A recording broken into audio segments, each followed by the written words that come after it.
Hello friends, कैसे हैं आप सब लोग। दोस्तों आज हम लोग बात करेंगे एंडोमेट्रियल डिसीज़ के बारे में। एंडोमेट्रियल डिसीज़ क्या होती है, कैसे होती है और ज़्यादातर किसको होने लगती है। तो दोस्तों इसका क्या है ना कि मोस्टली ये अफेक्ट करती है, इसकी डिसीज़ जो होती है फीमेल्स को होती है और ये यूट्रस में स्टार्ट होती है, जो फीमेल्स को बहुत ही ज़्यादा पेनफुल क्रिएट करती है। इसका कारण क्या है दोस्तों कि एंडोमेट्रियल टिश्यूज़ जो होते हैं एंडोमे का अबनॉर्मल ग्रोथ होने लगता है। एंडोमेट्रियल टिश्यूज़ का अबनॉर्मल ग्रोथ होने के कारण मोस्टली ये आपको आउटसाइड में भी यूट्रस के फैल जाता है, जिसके कारण से आपको बहुत ही सारी दिक्कतों का सामना करना। कभी-कभी किसी कंडीशंस में क्या होती है, ये ओवरी, इंटेस्टाइन और रिप्रोडक्टिव सिस्टम को भी अफेक्ट करता है। एंडोमेट्रियल फ्लोपियन ट्यूब होती है, लिम्फ नोड्स वगैरह होता है, पेरिटोनियम्स के कुछ पार्ट्स को अफेक्ट कर सकता है इस डिसीज़ को होने के कारण।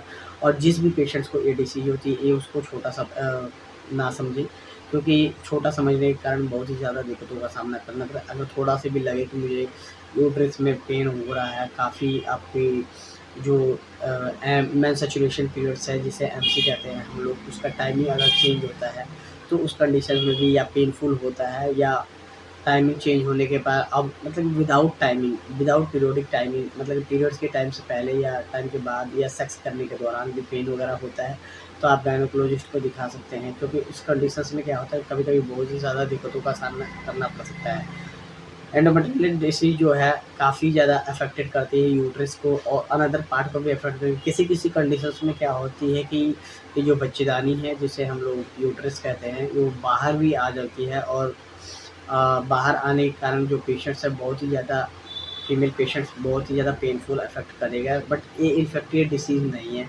ये जिस पार्ट्स को भी होता है यूट्रस में होता है, तो उसके नियर बाय जितने भी आउटर सरफेस में एफ पार्ट्स होते हैं नियर बाय, जैसे इंटेस्टाइन मैंने कहा, और रिप्रोडक्टिव सिस्टम उसको अफेक्ट कर सकती है। तो प्लीज़ अगर ऐसी कोई कंडीशंस होती है फीमेल्स को, तो आप उसको छोटा ना समझें और डॉक्टर को दिखाएँ। इसमें क्या होता है कि दोस्तों टाइप होती है, टाइप का मतलब वेजाइनल एंडोमेट्रियल डिसीज़ होता है और ओपन एंडोमेट्रियल डिसीज़, और जिसे हम लोग टोटल लैप्रोस्कोपिक डिसीज़ कहते हैं, एंडोमेट्रियल डिसीज़ कह सकते हैं। इस कंडीशंस में क्या होता है कि कभी-कभी ये मोस्टली आप खुद प्रेफ़र नहीं कर पाएँगे कि मुझे ओपन हुआ है या वेजाइनल हुआ है या लैप्रोस्कोपिक टाइप का डिसीज़ हुआ है। ये नॉर्मली गायनेकोलॉजिस्ट डॉक्टर आपको एनालाइज़ एग्ज़ामिनेशन करने के बाद ही आपको देगा। तो इसमें क्या होता है, डायग्नोज़ करने के लिए आपको नॉर्मली गायनेकोलॉजिस्ट के पास जाएँगे। वो आपको पेल्विक एग्ज़ामिनेशन करेगा, मेडिकल हिस्ट्री देखेगा आपकी, आपका रहन-सहन देखेगा, बॉडी रिएक्शंस वगैरह देख सकता है, जिसमें सोनोग्राफ़ी वगैरह भी करा सकती है। आपके टेस्ट कुछ होते हैं, sonography, blood test, MRI scan, laparoscopy और बायोस्कोपी मोस्टली करा के आपको रिपोर्ट्स को एनालाइज़ करके देख सकता है कि क्या आपको एंडोमेट्रियल डिसीज़ हुआ है या नहीं हुआ है। तो इस कंडीशंस में आपको कुछ मेडिकेशंस भी दिए जाते हैं, ट्रीटमेंट भी दी जाती है, जिसमें पेन मेडिकेशंस, जैसे कि पेशेंट्स को पेन बहुत ज़्यादा हो रहा है, तो उस कंडीशन में pain medication, hormone therapy, hormone contraceptives, गोनाल्डो थेरेपीज़ और प्रोजेस्टिन थेरेपीज़ मोस्टली दी जा सकती है। और इस कंडीशंस में बहुत ही ज़्यादा चांसेस है आपको कि सर्जरी की भी ज़रूरत पड़ सकती है, जिसके कारण से आपको laparoscopic surgery, open abdominal surgery कराना पड़ सकता है, फर्टिलिटी सर्जरी करानी पड़ सकती है, जिसमें आपको बहुत ही ज़्यादा दिक्कतों का सामना करना पड़ सकता है।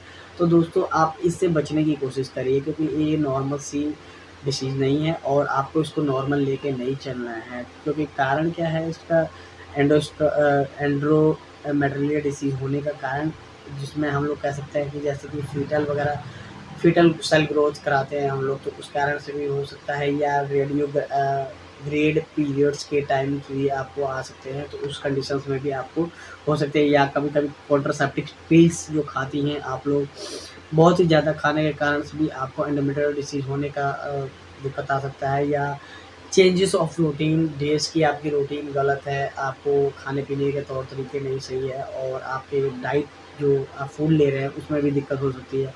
मेंस्ट्रुएशन, आपका जो सेक्सुअल टाइमिंग है या सेक्सुअल रिलेशंस है, वो आपकी बहुत डिफरेंट टाइप की चीज़ें है, तो उस कंडीशंस में पे आपको मैं एंडोमेट्रियल डिसीज़ होने की चांसेस मोस्टली ज़्यादा हो जाते हैं। तो दोस्तों अगर ऐसा कोई कंडीशंस है, तो आप डॉक्टर की सलाह लें।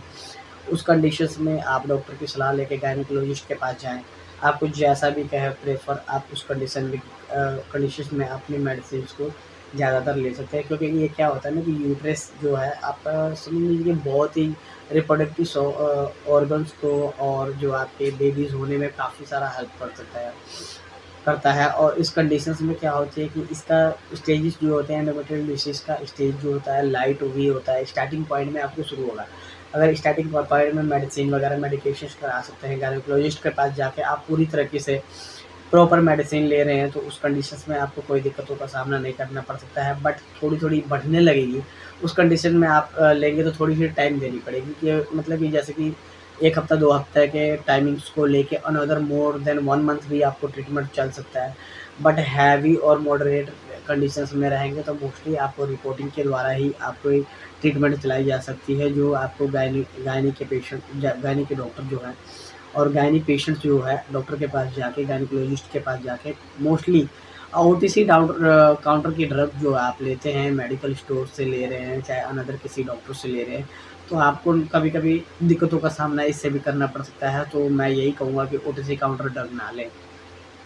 डॉक्टर को दिखा के प्रॉपर तरीके से मेडिसिन लें। और जो भी इस कंडीशंस में आपको एंडोमेट्रियल डिसीज़ की थोड़ी-सी भी साइड इफ़ेक्ट्स लगते हैं, कि मुझे यूट्रस में थोड़ी-सी भी प्रॉब्लम लग रही है या बच्चेदानी में गाँठ वगैरह है, चाहे रिप्रोडक्टिव सिस्टम मेरा ख़राब है, तो आप इसको छोटा ना समझें। आप जाकर डॉक्टर की सलाह लें, प्रॉपर तरीके से मेडिकेशंस खाएँ और उसके अकॉर्डिंग से दवाई लें।